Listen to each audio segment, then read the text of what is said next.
Hey, I'm Gerard, and I'm a screenwriter. And people have told me my entire life that I'm very opinionated. And even recently, people tell me I'm even more opinionated about stories. So this is the My Thoughts on the Story Pod. I'm gonna cover as many stories as I find myself watching and enjoying, or not enjoying for that matter. And the long and short of it is, I'll just share you my thoughts, give you something to think about or talk about, and give a different angle on some of the movies, audio books, anime, TV shows that I've watched. I'm not particularly trying to stay in any genre yet, but by all means, you can comment and let me know what you think I should watch next. Um, but the goal is just to share my thoughts, but I'm not this. I'm not going to say I'm the smartest, the most studied, the most artistically focused. It's bedtime. And that's my Alexa in the background. Um, but either way, I want the story I want to talk about today is Sheep Detectives. Saw it on Amazon or saw the commercial for it. Matter of fact, I think I was in a movie theater and saw it, and I just watched it not too long ago, and I figured I'd talk about it because I thought it was a nice family movie. And so, um, that said, I thought I'd give it a go, and I think my entire family watched it, and we all enjoyed it together. So, just to kind of give you an overview of the story itself, this is off of IMDb. It says every night a sheeper reads out loud a murder mystery, pretending his sheep can understand. When he is found dead, his sheep realize at once that it was a murder and think they know everything about how to go about solving it. And so the movie has Hugh Jackman, and I think that's probably what drew me in to see Hugh Jackman playing a movie with some animated live action fake sheep, whatever they call them. I guess they're modeling them off of sheep or whatever. I don't know. But long and short of it, it's a story about after the main character died. Well, the shepherd dies. Um, like the log line says, they follow around this path to figure out who is the murderer, and it plays very much like a murder mystery genre would play as it relates to the story. So it's going to give you your list of suspects, or it's going to give you people of interest. It's going to give everybody a motive. You're going to follow around the detective trying to solve the mystery. There's going to be some form of backstory associated with the guy who's dead. They're going to give you a reason why someone did it.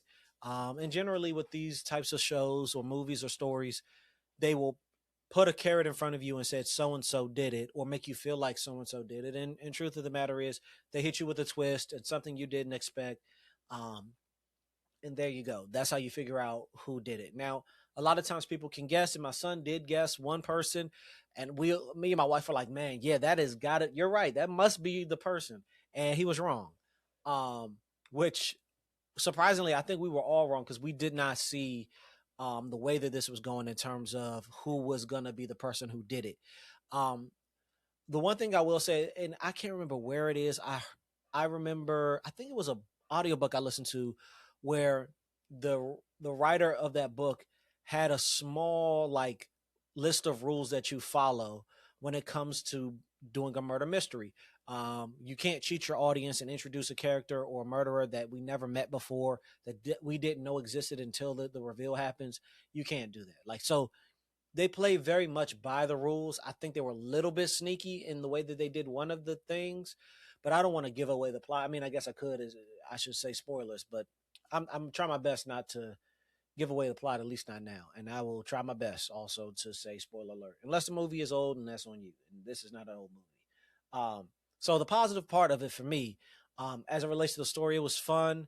I think they did a really good job of bringing you on this journey and sucking you into the world of these sheep. So the perspective is kind of split in two different ways. So you have the village cop who is trying to solve this murder, um, and a reporter that are there to kind of help solve the murder, and then you have this sheep, the herd of sheep that the main character had, um, and long and short, you're following both sides of them try to solve the murder, and you see one side help the other side, because obviously, if a sheep solves a murder, they can't do anything without people, um, and so they did um, a good job of allowing us to see the world of the sheep and solve conflict with the sheep, while also showing the conflict of the main character and some of that stuff. They tried to play both sides of the world. And I could kind of speak to a little bit how I feel about that. But long and short, it was still a fun little journey. It was a fun cast of characters um, that gives you a small window into a small British town or something like that, where a guy, he was a part of the community, even though he was kind of a loner as a shepherd. So, to me, really liked it. Um, wouldn't I don't know if I would watch it again. Maybe if someone else turns it on, but yeah, I mean, I guess that's really how I should rate movies, really, or any story. Like, am I going to turn it on again? Or would I enjoy seeing it a second time? I probably wouldn't mind seeing some of it again just to kind of get the finer details that I may have missed um, and see where I would have, like, if I could identify quicker the things that would have showed me who the killer was faster. Were those things there? Because sometimes, when you watch the end of a murder mystery, you find yourself saying, like, oh, okay, I didn't see this coming. Or, oh, did they even hint at that later on? And then you check and you say, oh, well, maybe they didn't. Maybe they did. And when you see it, then you know the answer. So that's the second thing. So I think that they did a good job that with I think the writers did a really good job with that. And funny enough, like one of the writers, Craig Mazin, does a podcast or did a podcast for a long time. I think they still do it. I haven't listened to it in a while. And so I knew who he was because that's the guy who also did he also did the writing for The Last of Us. He did a bunch of other stuff. He's a I won't say I don't like to use the word prolific, but I guess he's a prolific writer in Hollywood. And so this is another one of his ideas. And I don't know if this was adapted or this was straight up his idea. Either way, it did a great job of taking you on the ride. No, the one thing I will say though is, while on the ride though, there are some. I would say there's some holes in the story a little bit to me. And as a writer, this is just me as a writer and saying, if I were to write this, what would I have done differently? If someone gave me the script and asked me to read, and that was the movie, and asked me what I would change. Um, some of it is, I probably think that there would be a little bit more of this is the way the world is backstory for the main character in the town. Like maybe we don't get to see um all the other stuff. So long and short of it is he dies. Obviously in these murder mysteries, a lot of time if someone is murdered, they need means and motive to kill somebody. And so he has a will, he has an inheritance um to give. And so the people that are in the town that have any form of relationship with him or listed in the will, they all meet together, and that's not really giving anything away. You know that's going to happen. It's a murder mystery. The guy gets killed. They got to bring everybody together. A lawyer shows up out of nowhere very early in the movie. But for me, I felt like very early on, they led you down a path that it was one person or another person. So here's my spoiler alert now. So I won't really give much away, but long and short of it is, I think they lead you down this path to say, oh, it's this person. Oh, it's got to be this person, until you realize that it's not that person. But everybody, but it's I think it's them. They've got them arrested. The same old thing that happens often in a murder mystery. We got our prime suspect, but we're waiting on the twist type of deal. Um, so for me, I felt like we didn't get an opportunity to root for a specific person to be the bad guy yet. And we were already going down that path. And that kind of like, it was a little bit of a disappointment. Like, I would have been happier if we had more, if everybody had a reason to want him dead. Or at least they presented us a reason for everybody to want him dead. And then not be as simple as, well, the dude does have a lot of money. Like we got it with, I think, two people at first, and very quickly you find out that it's not these two. Like with one of the guys, you realize it's not him, because his motive is not big enough. And once you find that it is one, you realize that it just doesn't give you enough. You don't feel as an audience like they give you a reason, but as an audience, you know that it's not these people. Um, and so that part for me was a little bit like, okay, um, I wish we had a little bit more of that backstory. I think that would have made the ride a little bit more fun and give us a little bit of edge to say, oh, what about this? What about that? Oh, wow, it could have been them. Um, because you know that they're leading you down a misdirection. You could see the misdirection coming. And I think that part um, was a little bit of a disappointment because it could have had more. And don't get me wrong, this is a very much a family friendly movie. It is made for all ages. And do you need to overcomplicate it for a 10-year-old or a 5-year old? Maybe not. But I do think that you don't have to overcomplicate it to give it that type of depth, because people are still going to have their ideas, and it's not a big deal to give me another 5 minutes to build that in my opinion. Now, obviously, I wasn't, I don't know the budget. I don't understand who was a part of the decision making process. If that was in the original draft and they took it out, if they took it out because they felt like the movie was too long. I mean, it was an hour and 50 minutes. It was a good hour and 50 minutes. And I think a lot of times, at least for me, and this is my opinion, with longer movies, when I stream, I'm going to pause it and I might take a 10-minute break. Heck, there are some movies that I've watched, like I watched Dune.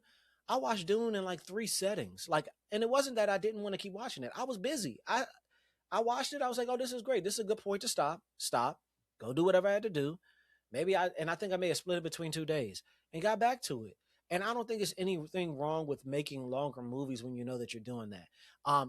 And at the end of the day, like I know that they put this out in theaters, but in my mind, I'm like, why not just give me, if it's going to be an hour and 15, if it's going to be 2 hours and 15, like that's fine. If you want to make an A and B movie, if you want to say, hey, this was the theater cut, but when we release it on stream, this is what we're going to do, that's fine. Actually, that would be better, because if you show me a different movie in the theater than you're going to show me at home, that gives me more incentive to pay for it. And it also gives me more incentive to see what you put in the theaters. Just an idea. You know what I'm saying? You could change some parts and say, oh, this was just a theater version. We only did this for the theater version. And if you saw it in the theaters, you saw something different than what we saw. There's something to talk about. The next time we do it, boom, it'll be the same type of deal. I think that would help. But going on from the backstory piece, I do think that, and this is, I'm hoping I'm not going to ruin it for anybody, but the person who ends up being the killer, I think that part was a little bit of a letdown. Like I'm saying, like generally this is a good movie. So if I'm saying like if I were to rate that final piece of it, I would say that final piece of the movie where we actually find out who the real killer is and that reveal and how it happens, I would probably get that a 3 out of 5. It just did not hit. Like I didn't feel like it was mesmerizing. I almost felt like I felt like they got one over on me, and they didn't break the rules of how you have to have a killer around. But I felt like they didn't give me enough to hint one way or the other. And that part was a little bit unfair. Not a big deal. Still enjoyed the ride. But I think that's something that when I look back at it, and like I said, as a writer, what would I do to make it better? What would I think about to say, okay, if I was sitting in this same position, how would I go about making this movie? And that was something that kind of caught me off guard. Um, I just felt like that part could have been, and by caught me off guard, I really mean like it just made me a little bit disappointed, just a little bit. Like not like I was, you know what I'm saying, crying my eyes out that they screwed that up, because they didn't. But it could have, in my opinion, just been a little bit better. And the other part to me that kind of stood out to me that was, well, that I probably would have kind of adjusted is I felt like there was a piece that they did about sheep culture, like the way that sheep do things. There's a couple of things that I thought were unnecessary in terms of telling the story. And I know at the end of the day, like you're telling a story about some sheep, you got to give them some backstory. You got to give them some character. You got to give them some meat about who they are. I just felt like the sheep backstory, and I mean, they're sheep. I can't tell you what I would have sheep do if I was going to try to root this in some form of reality. Um, but I felt like the sheep portion of it was a little bit shaky to me. Like it just felt like, I guess this works. Like it felt like it wasn't, for me. It felt like it wasn't as flushed out as it could have been. Like I said, I don't think they did a terrible job. Like I said, this was a good movie. Um, but I felt like if I was really being critical about it, I felt like the sheep thing kind of threw me for a loop. Like, um, and this shouldn't be considered a spoiler because it's so early in the movie and they do it multiple times. But the way that they had the thing go is like the sheep go on about their lives any kind of way, and they just move on and live in peace and stuff like that. And the way that they do that is they force themselves to forget stuff. They just erase it from their memory and move on like it never happened. And they legitimately, like it's almost magic, forget stuff.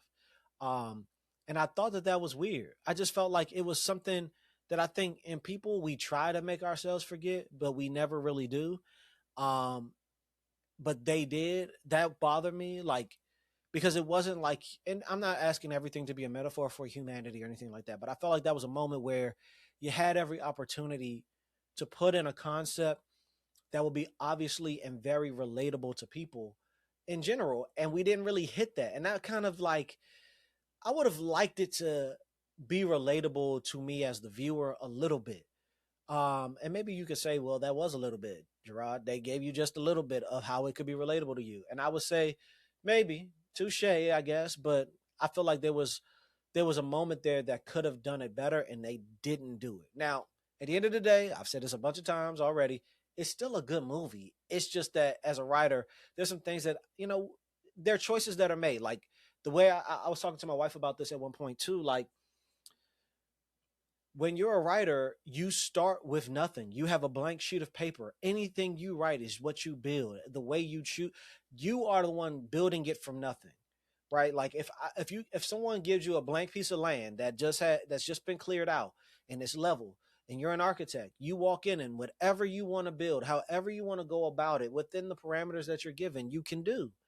Um, and so some of those choices I ask myself, like, is that the choice I would have made? Is that the choice that really gets us where we're trying to go?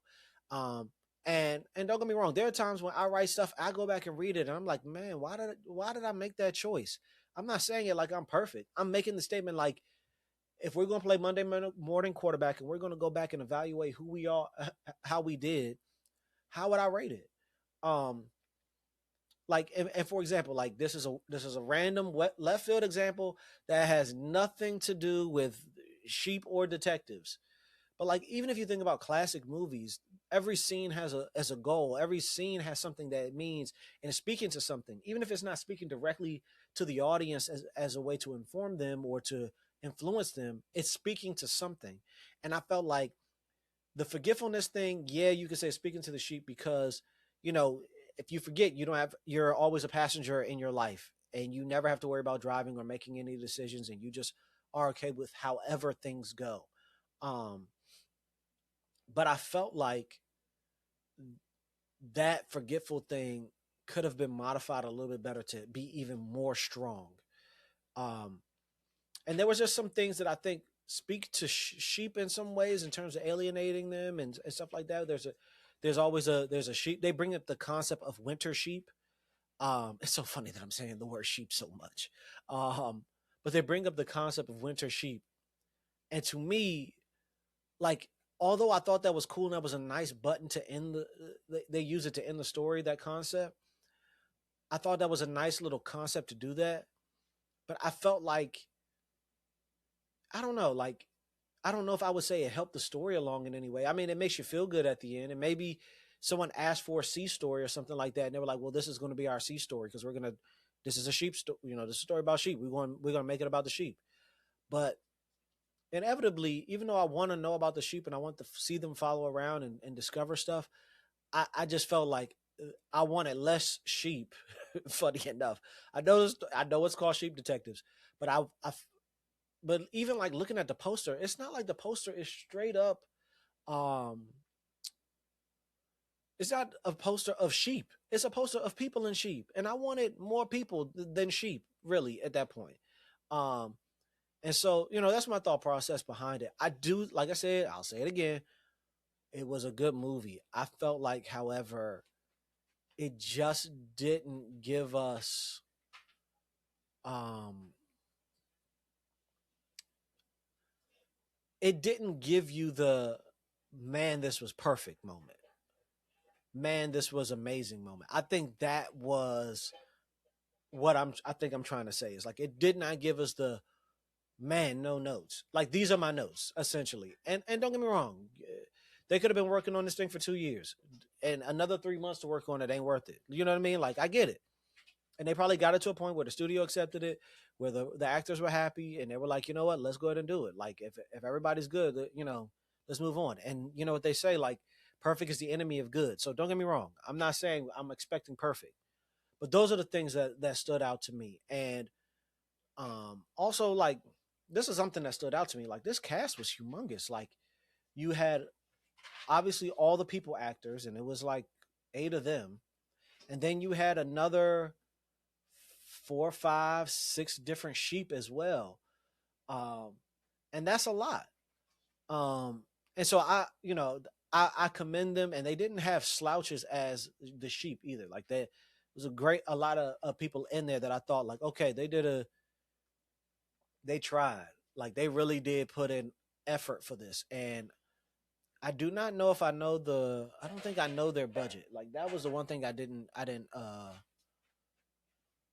figure out. But that was, and I don't think I can see it here. I could probably pull it up on my phone. You know what? I will pull it up on my phone. Why not? But yeah, that was the other thing to me. Like, I think that I mean, to me, this movie did really, really well in terms of what it brought to the table. But I did feel like it could have been a little bit better, um, just in those finer points. But yeah, that's probably where I would say it is without giving away any of the plot or anything like that. So the last thing I need to do, let me pull this up, and then I will say, give you my final thoughts on the movie. And I've probably said it enough. Like this.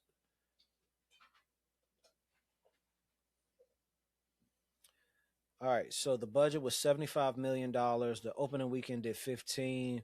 They grossed 66 in the U.S. and $130 million worldwide. So the movie turned. I would imagine they would probably say it turned a profit. I don't know if they actually count like the marketing side of things when they do this, like in terms of the budget. Um, and I probably could ask and look it up and see what they say, but I honestly do not know. Um, but for me, oh, and this is 109 minutes. So let me see. Yeah, 60. Yeah. Okay. Yeah, that's right. Um, but for me, okay, yeah. So they did pre-production in June. They started filming in July. And they were in post in the beginning of August. They finished it in December. They released it in May. Okay. Did everything in the UK, which is obvious.